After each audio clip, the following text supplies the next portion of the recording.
Okay, the principles of permaculture. So these were developed by David Holmgren, and he spent a good 20 years after first forming the permaculture concept with Bill Mollison, refining these principles and really fine-tuning his thinking around if you were to create a set of principles which would help guide a permaculture designer and act as like the go-to reference that a designer could do a landscape design and then have like a checklist of things that they can then go through on their design and say, does it do this, that, the other?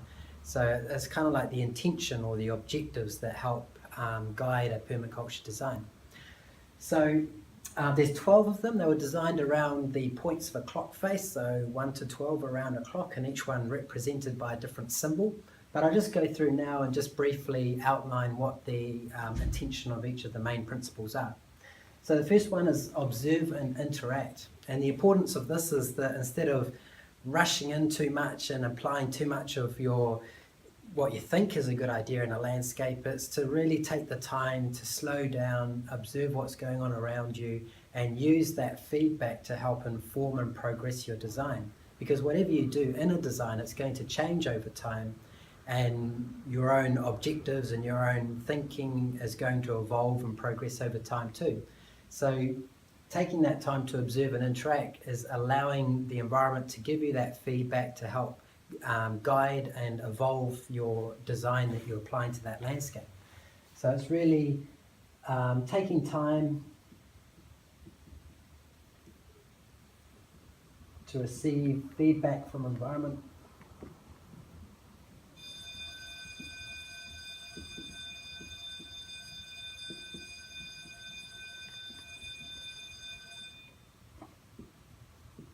So it's really taking the time to receive the feedback from the environment to guide the design. And the better a designer becomes to observe the landscape, the better designer they become. And I think a good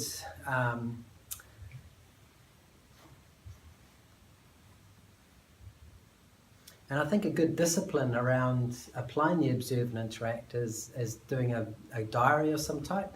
So creating that intention within your daily practice to help refine your ability to make meaningful observations of your landscape and reflect on those observations. And it's really that ability to be aware of what's going around you, to be able to interpret that awareness and apply it into your design that will make you a good designer. I've always thought that permaculture is really two things. One is having an understanding of the tools and techniques that you apply to a design. The other one is having good observation and being able to apply feedback to help shape and guide how you apply those tools and those techniques to a particular landscape. So I think that observe and interact is one of the foundation really important things to get right as a permaculture designer. Catch and store energy.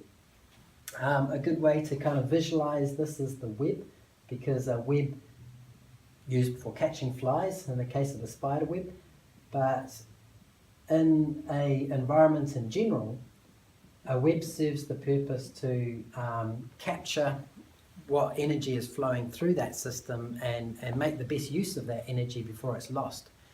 And the best way that nature does this is creating food webs. So in a food web, there's many interactions between different animals and plants within an environment. And each one of those interactions is an opportunity for the energy that was first harnessed by the plants and changed into biological tissues. It's an opportunity for that energy to be transferred to another organism before that energy leaves that ecosystem. So that web of interaction between all the different elements in that ecosystem is providing an opportunity to capture that energy that's moving through that ecosystem and spread it out amongst all the different organisms before it's lost again. It can be applied to different things as well. So biologically speaking, if you want to catch and store energy, you do that by having good diversity and having good connection between the different elements in your system. So having plant guilds, for example, where the plants have beneficial interactions within each other, and you've got grazers coming through and having other interactions with those systems. So all of those diverse interactions creates opportunity to catch and store the energy flowing through the biological systems. There's also water flowing through systems, and if you capture and store and spread out that water that's flowing through that system, the destructive potential of that water is reduced. So instead of eroding the landscape, it's held up in the landscape, it has time to be absorbed into the soil, and as it's been absorbed into the soil, it has then opportunity to be absorbed by plants and taken up and help support photosynthesis and the growth of the plants. For your own use, for your own energy consumption on a farm, you could also capture and store the energy for your own use. So you might have a water wheel, if you've got a stream running through your property, where you're making use of the gravitational potential energy of the water flowing through and transforming that into electrical potential, or a windmill that does the same with the wind energy that's going through. Or you could capture and store solar power on a solar array on your rooftop. But in a permaculture design, you're trying to create a functional complexity on it that will help capture and store that energy. So, main objective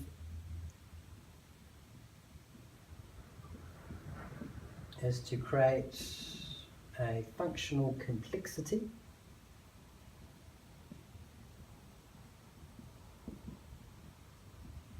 to make the best use of the energy flowing through that system.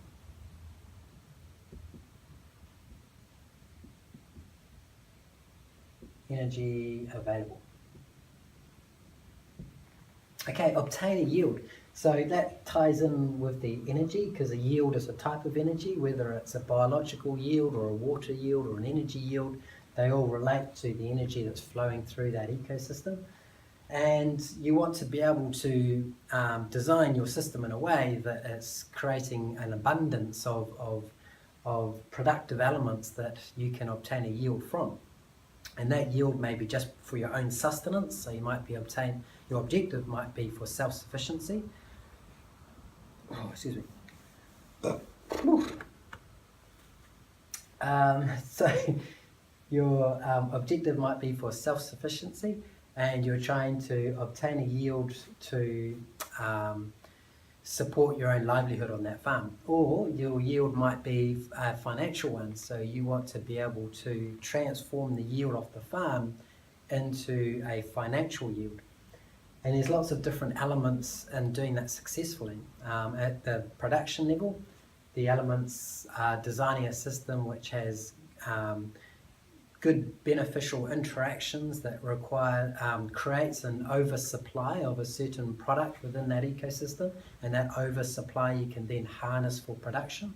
And then once that harnessing for production takes place, being able to align that production with the market value and where the demands are in that market, maybe upscaling your production, so turning it into different products that can get a better return from that primary production. But the accumulative impact of all those different ideas is to be able to obtain a good functional yield. So tailoring production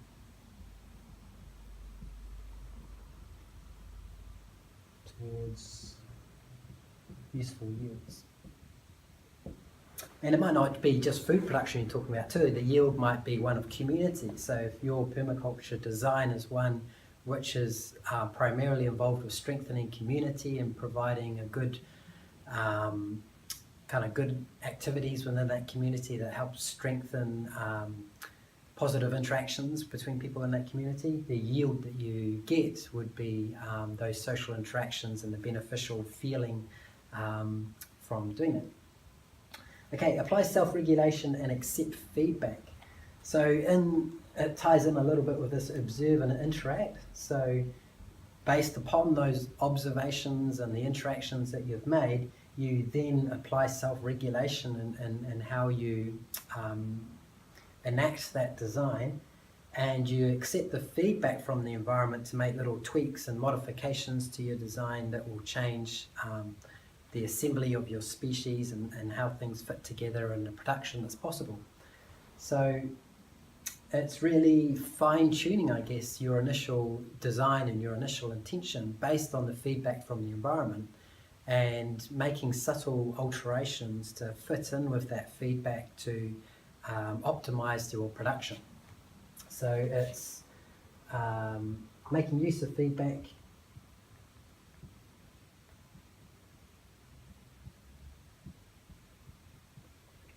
to modify design and optimize production or yield.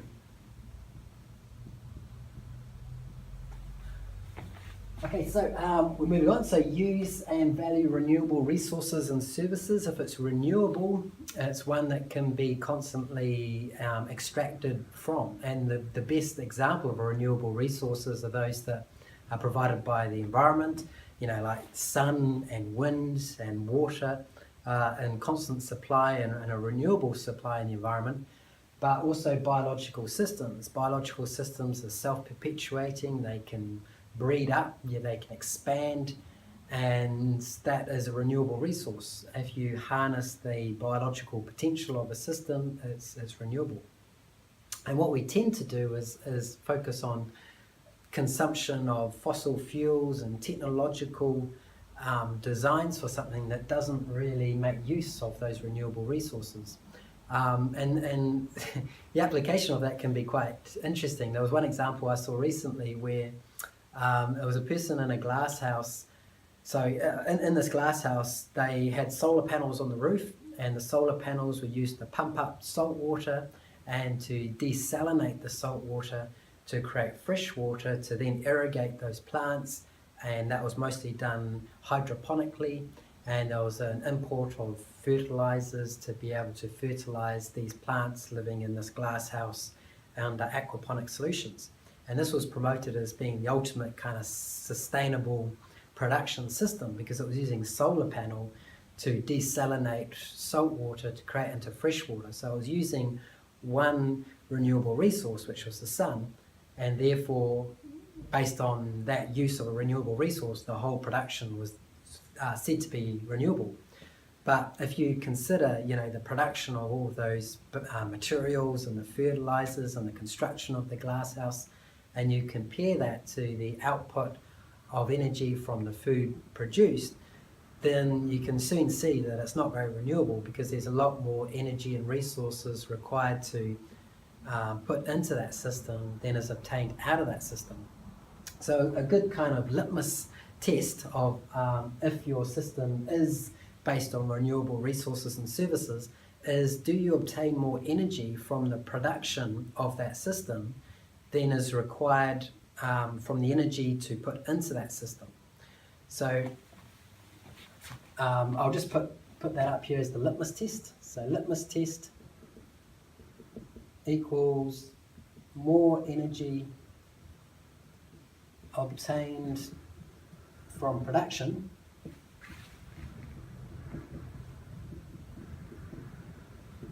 than is required as an input. And in a simplified system where you've got you kind of control that environment, like that glasshouse example, it requires a tremendous amount of inputs and a very little, in comparison, output. And that's true of any simplified production system. Unless you harness the biology of a system and the services from that biology. So like a forest, for example. In a forest, if you walk into a forest, you can obtain birds from that forest, or animals from that forest, and mushrooms and timber and berries. You can obtain all these resources out of that forest, and it doesn't require any input of any resources from you to sustain that production. So you can sustainably extract all of these resources from it without any input of resources into that forest.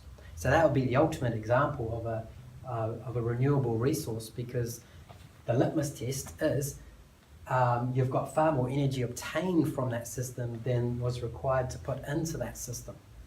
And on a production system on your farm, there is going to be quite a few energy inputs required to particularly set up that system, but also maintain that system. But ultimately, you want to be able to create beneficial interactions between elements in that system so that you're always obtaining more energy out of that system than you have to put into that system to maintain it. So that's always a good way to kind of look at your design and evaluate your design, is make a list of everything that was required to produce it, energy of time, resources, materials, equipment, and offset that against the output of resources and energy. And if you're not getting more out of that system than went into that system, then ultimately it's not a sustainable system. Even if you're using solar panels to use solar energy or desalinate water, or using these great technologies, if it's requiring more input into it, it's ultimately not sustainable. Okay, so produce no waste. In a system, maybe no waste is a bit of a ultimate goal, and a lot of the time, there is some sort of waste produced from a system, but it's really looking at whatever waste is produced from a system, making use of that as an input into another system. So ideally, all of the wastes from a production system are recycled back within that production system so that they no longer become a waste that has a detrimental impact to the surrounding natural ecosystem. So, for example, if you've got grazers moving through that system, potential waste could be the manure.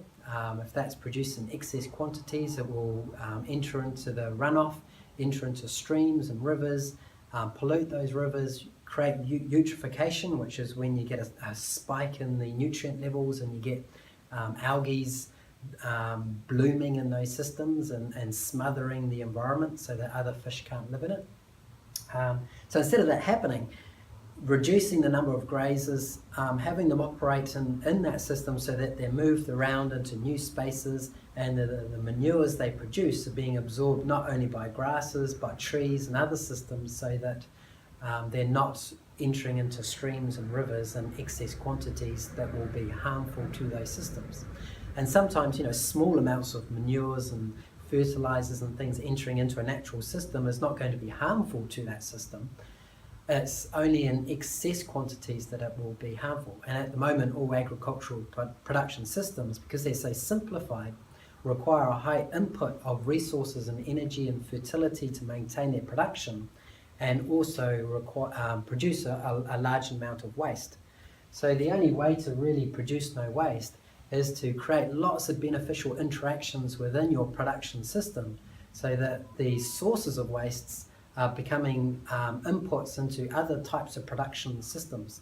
And it's only by having that complexity in your system that you can recycle those resources within your system and make use of them in other parts of your system.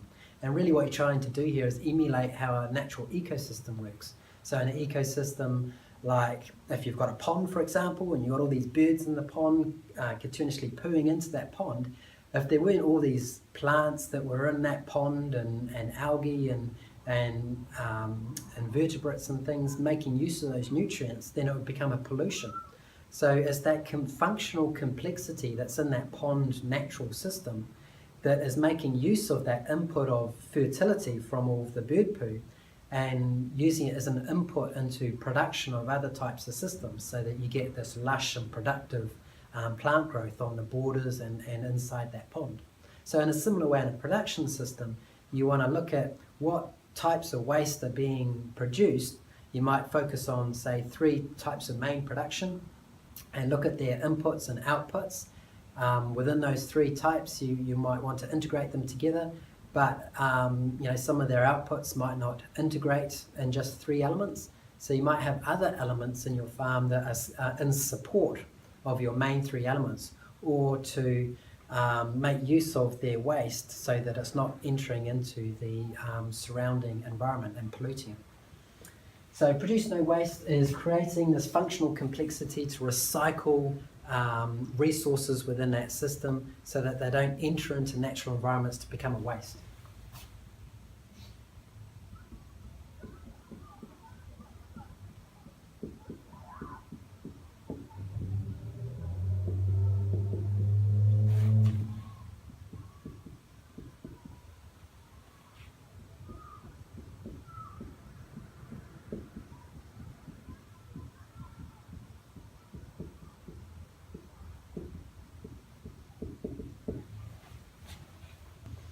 Okay, so designing from patterns to detail. So, and that one's really referring to having a look at the big patterns within your landscape before really fine-tuning your intention. So it's these big patterns, it's your topography, what type of soil you have, which is going to have a big impact on what types of plants will do best in that landscape. The hours of sunshine. Certain fruiting plants will only produce good fruit if they get a certain range of hours of sunshine, so making sure your selection of different fruiting trees matches the hours of sunshine that they require. The rainfall of the area, so is it quite low and you want to capture and store that rainfall? Is it quite high? Do you want to really make use of it but not store it too much, let it flow off your landscape before it erodes too much? Elevation, so how far away from the sea you are, how the temperature changes during the year as a consequence of that, how the weather patterns change during the year as a consequence of that, and your other general seasonal changes. So when do you get the dry spells and the hot spells during the year? When is it colder? Where do your main winds come from? And once you understand all these main elements that help shape your production system, you can then organize what is best suited to different places of your landscape, what factors you want to minimize. So if it's a destructive wind, you want to be able to create shelter that will minimize the destruction of that. If you're not getting much sunshine, you want to maximize that. So you want to be able to create a production system that's really open up to where your sun's coming from to maximize the hours of sunshine it gets. Same with temperature. You might want to create solar stores by having rock faces or grow things along walls that help store the heat that is available in that landscape and transfer that heat into the production of your crops in that landscape. So whatever these big patterns are will influence the design that you lay out on that landscape. Okay, so integrate rather than segregate. So that is a concept that's been behind some of the other ones previously too, and it's the idea that you want to create a sustainable and resilient production system that really does require on an integration of your production elements in a way that is going to be stable. And in my own business, AgriFutures, I've got a number of production systems that each in themselves have got functional complexity within how they operate. So there's a plant guild of beneficial plants featured around a year of harvest or a particular production type, like an apple harvest or an aquaponics system.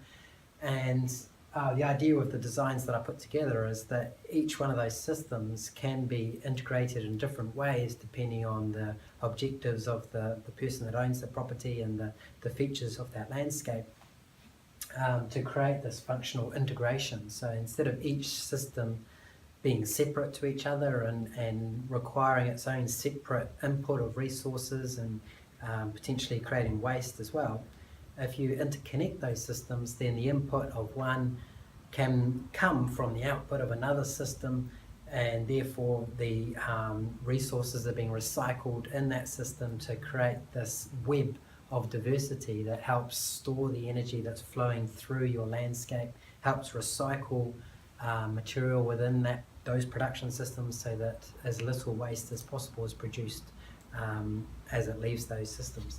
So it's really creating beneficial interactions between the different elements within your landscape.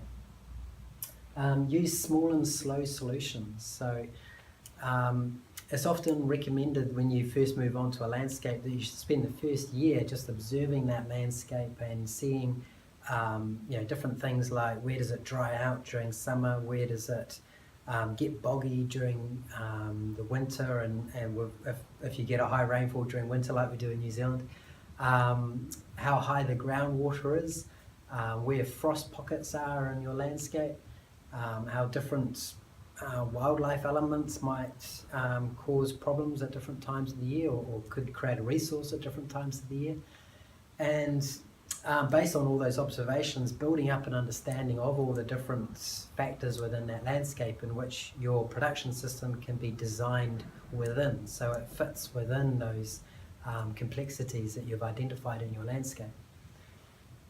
So a lot of those complexities and the way your production system aligns itself with those complexities and interacts with those complexities, it takes time to be able to observe those, and if you rush things too much, you can get yourself into sticky situations or traps where you're having to put more resources into getting yourself out of those situations than if you just took things a little bit quieter, put small amounts of resources in it over time, and just kind of stood back and see the effect of making those small changes on the interactions between all the elements in that system. So that you're requiring less investment because your investment is spread over a longer time and going in smaller quantities, so that you have time to see the effect of those inputs. But it also gives you a better understanding of how different little tweaks or inputs into that system, the effect of those different tweaks on that system. So you're giving yourself time to be able to respond to that feedback better. So it's a good strategy to be able to save money and to be able to observe, have that time to make those observations and respond to them creative. To use and value diversity. So really what you're trying to do in a production system is to create functional diversity, so picking elements that have some productive output. And a good way sometimes to guide that is to look at natural systems and use the complexity and the interactions within that system to help guide how you recreate that complex functional diversity within your production systems. So if you look at what most of our agricultural species come from, it's that kind of woodland savanna type system. So it's a mixture of grasslands and patches of forests and herbs, and in that kind of patchy environment there's lots of edges, there's lots of diversity, there's quite a range of species adapted to making use of different niches within that environment. So there may be grazers of the grass, there may be browsers of the shrubs and the trees and the herbs, different species adapted to living in those trees and making use of those resources. And amongst the plant communities, there's grasses and herbs that like to be in the more open areas, and trees and shrubs that might like to be grouped in clusters in their own little community. So you can recreate that kind of complex diversity within that type of system within your own production system. And for each species that you look at how those naturally occurring species can be substituted for different types of species that have a yield of something that's more useful to us. So instead of being a zebra that you'd see on a savanna in Africa, you could replace that by a horse, or instead of a buffalo, a cow. Instead of various birds, you could have chickens and geese and turkeys. Instead of a lot of the trees, you could have the fruit trees and nut trees and nitrogen fixating trees and nutrient accumulating shrubs. But in those substituted species that you are picking, try to recreate that functional complexity that matches what you see in that natural system. And what we tend to do is we simplify our production because we just want to do one thing to a big scale and harvest it as efficiently as possible, and that in its very nature is in opposition to having that functional diversity within your system. So to create that functional diversity, you want to often do things to a smaller scale with more complexity and more interaction in a way that models what that natural system operates like. And once you get that right, then you get something that's more resilient and self-sufficient and doesn't require waste, doesn't require much input. It looks after itself. Those functional diversity within that system helps stabilize that system and make it more resilient and sustainable over time, so that we don't have to put so much effort and resources into sustaining it. So one way to look at how to use and value diversity is to model that off a natural system and substitute the species for productive ones. So to use and value the marginal. So just as I was saying in that last example, the more edges there are in a system, the more productive that system becomes. So if you have a look at a forest, for example, if you have a look right in the middle of the forest, you get certain species dominating in that system. But if you move to the edge of that forest, you're getting more diversity in the interactions between different systems, and that's creating more edges, creating more diversity, creating more niches for different species. And like I was saying with that woodland example, where there's a great number of different edges and niches within that system, creating a system that looks like that gives you the maximum ability to harness production from that system. And you can relate it to lots of different types of environments. You know, if it's a pond type system, if you've got a big edge in that pond, so instead of having a round pond, you could have a pond with an irregular edge, which creates more edges around the edge of that pond. Instead of having one big kind of forested system in your landscape, you could have a grazing system with smaller patches of forest spread out throughout your landscape. And by doing that, in both cases, you're getting more edges. So you're getting more edges around the pond, and you're getting more edges around the forest.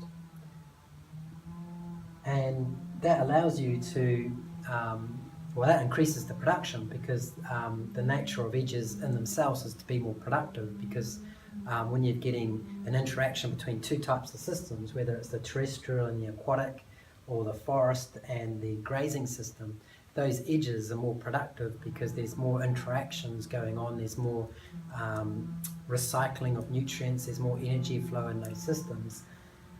So the production is going to increase, but also you've got more diversity amongst the species that can inhabit each system. So in the pond, there's only going to be certain species that can live in the middle of the pond, but there's a greater diversity of species that can live around the edges. Same with in the forest, there's only a certain number that can live in the middle of the forest, but in the edges, there's hundreds of them. And there's also hundreds of edge species between the meadow and the forest. So you're creating an environment by having more edges, where you're allowing more diversity to be produced in that system, and more production to be possible because of all the energy and nutrient recycling. So by doing that, you're creating more opportunity for production.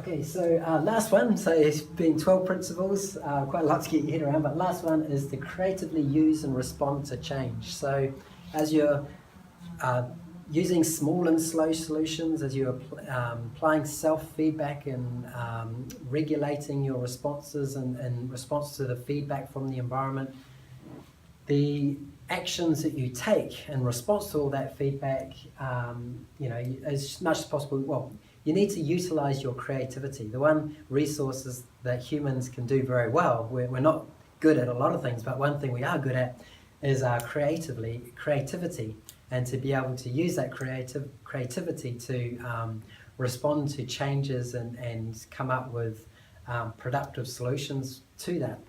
And I find that quite an interesting concept, because we tend to like stability and create routine and comfort in our lives, but when we have a little bit of disturbance in our lives and things change for us, and we've got to kind of really reanalyze how we do things and use our creativity to adapt what we do, that's where the best solutions of being human come from.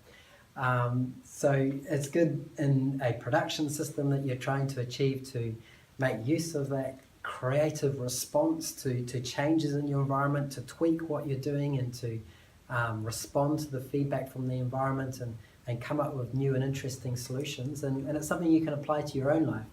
And I think throughout all of these permaculture principles, what's really interesting about them is that it provides a framework that can not only guide you in what you do on a landscape production system, but it can also guide you in any type of system. So if you're in an education system and you want to be able to really have a set of guiding principles that really help guide your practice and what you do in that education environment and how you respond to all the variables in that environment, you can apply those permaculture principles to that situation. If you want to set up a business and you want a framework of ideas to help guide you in what you do and analyze your results that you're getting and improvements you can make, again, you can apply that.